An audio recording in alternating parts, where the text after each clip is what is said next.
So the heat has been turned up on the global social media giants by the Australian government. Off the back of announcing a plan to introduce a 16-year-old cutoff for social media engagement, the tech companies will now be required to have a digital duty of care for Australian users. It is a massive move, and one, as we found earlier in the week on the show, thanks to input from lawyer Anne Toomey, won't be so easy to enforce. But for those in the front line almost daily, educating school children on the dangers of social media use, anything is worth trying to keep our children safe. One of those frontline educators is Australian actor and author Madeleine West. Now, Madeleine is a driving force in this area, teaching a campaign called Safe on Socials. And she joins us now. Madeleine West, thank you very much for your time. Thank you so much for having me, Chris. Gee, hasn't there been some focus on this area of social interaction recently, which has got to be a good thing? Absolutely. And here, I roundly applaud it. It's about time.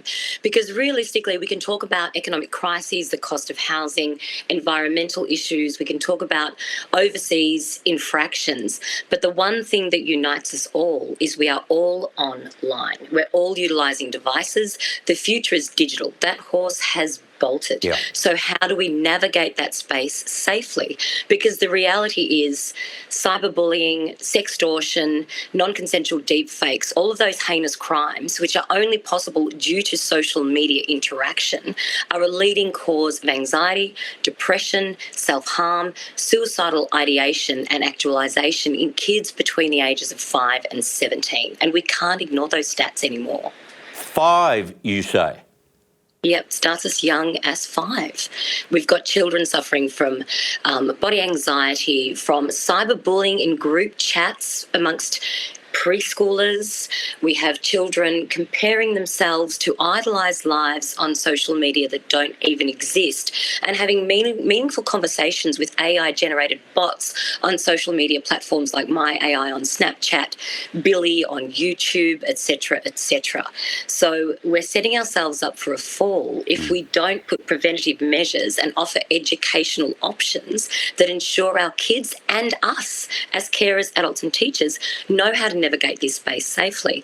And as someone who's experienced abuse as a child, my growing expertise in this field has demonstrated that 9 out of cases of grooming is no longer the guy in the trench coat on the other side of the playground. It's happening online. Yeah. And why would the internet is the ultimate playground for predators because it encourages lawlessness, anonymity, and access to children.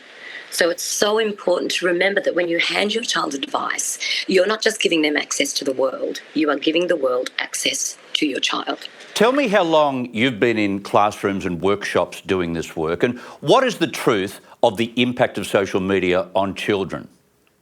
So I've been working in this space close to 4 years now, and so that involves on a weekly, daily basis. I go into schools, I educate every single year level from the little kindy and preschool kids all the way up to year 12, sometimes 13, and also offer education for parents and teachers specifically on what the legal requirements are, how to keep yourself safe, and anecdotally what some of the real life dangers are that you won't see reported in the media.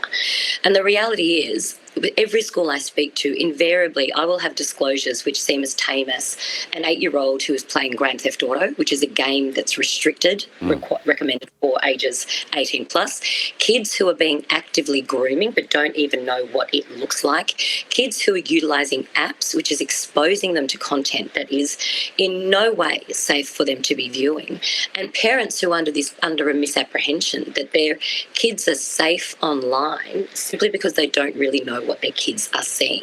And it's really important to remember, and this is why I do support the ethos behind the ban, that the parts of our brain which control impulse control do not fully form until we're 25. So the notion that kids can regulate their online behaviour is an absolute furphy. Social media apps make our brain secrete dopamine, which is highly addictive. So dopamine, they can't switch off. Yeah. And the reality is that sometimes, and this is the feedback I always get in schools when I talk about the ban. So invariably kids will say, we don't want to be banned. This is how we communicate with our friends. This is how we learn. And post-COVID, it is absolutely true. Kids rely on online engagement, to keep up with their communities, to learn, to experience the world. But often kids will say to me, I do support the ban because sometimes I'll be looking for something and I'll see something I didn't mean to see.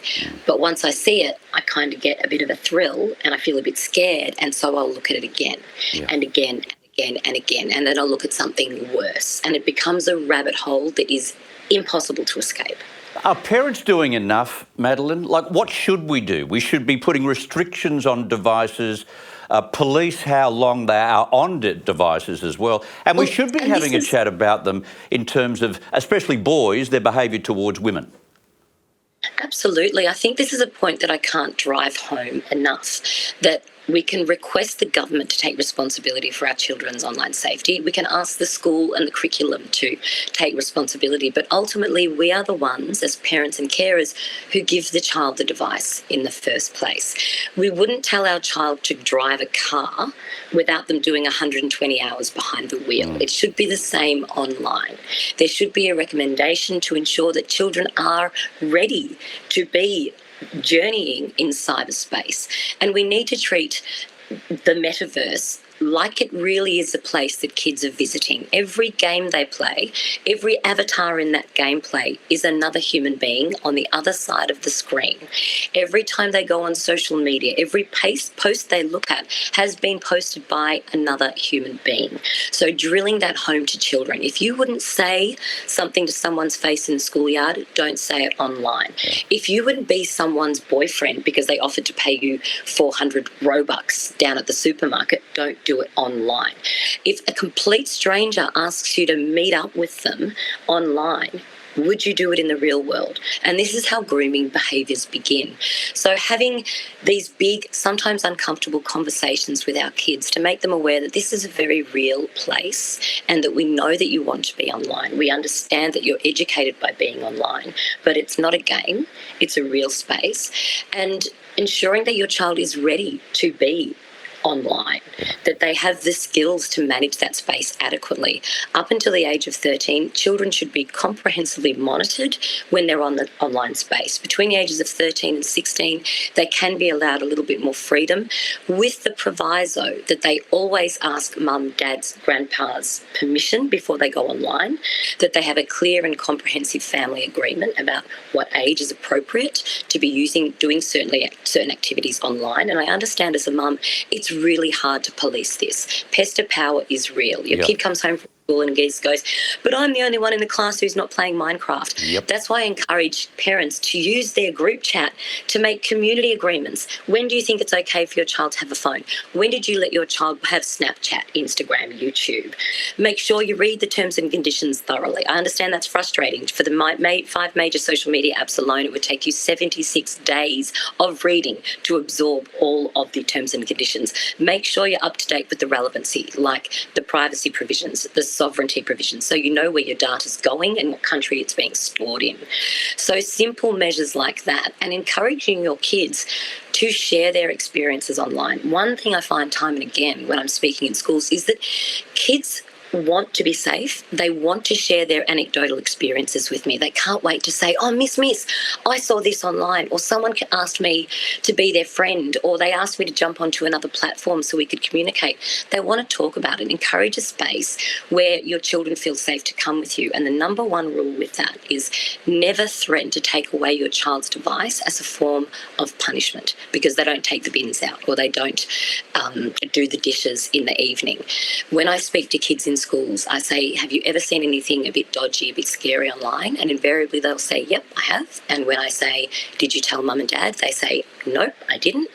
Because they're scared mum and dad will take away their device or their screen time privileges. All you guarantee by threatening to take away their device is that they will not come to you when they see something. So creating an open space that is not adversarial. I'm not saying over the dinner table to interrogate them. If you're driving in the car, sit down with your child and play a metaverse game with them. Whilst you're in that space, they're going to open up to you and tell you what they are experiencing. So the best thing we can do is appreciate that they have a relationship with the online space, respect that space, and encourage them to converse with you about what they are seeing. Yeah. You love this work, don't you? You're really making a difference, and you can tell. I I absolutely do, because I see firsthand from the nature of the disclosures that are made to me, being able to help kids navigate that space, to reach out to the apps themselves and report. And we do have really powerful provisions in Australia in that if you report inappropriate, the terms of duty of care, I think it's wonderful. But if you see something that's inappropriate on TikTok or YouTube, take a screenshot of the video, take a screenshot of who posted it, report it to the app. If they don't respond within 24 hours, take a screenshot of your report and send it to esafety.gov.au. If that app fails to take down offensive content, they'll be fined $800,000 a day until they do. And the person who posted will be fined likewise $100,000 a day. Wow. If an app is found to be harvesting an underage user, they will be fined up to $1 million a day. TikTok alone was fined over $8 billion in the last year or two for having kids online who are under 13.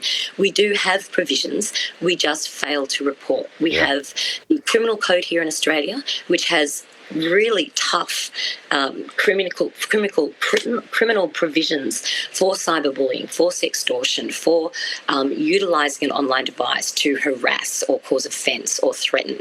We have the Online Safety Act. We need to learn to report. Yeah, we do. Rather than waiting for someone else to do it for us. Yeah, one quick one before I let you go. I hear that one of your daughters is starring on stage tonight. Like mother, like daughter, is it? I'm doing everything I can to dissuade her, but if she's got stars in her eyes, then like any good parent, I'll support her all the way. That's fantastic. Enjoy your evening and enjoy your daughter's performance. Madeleine West, thank you very much for your time. Thank you so much, Chris. And thank you. I really do hope that we can find a way to make the online space safe for our kids and for the future generations, because the future is digital. It's a part of our lives now. And we've just got to find a way to utilise that space safely. Yeah, well said. Madeleine West from Safe on Socials, thank you for your time.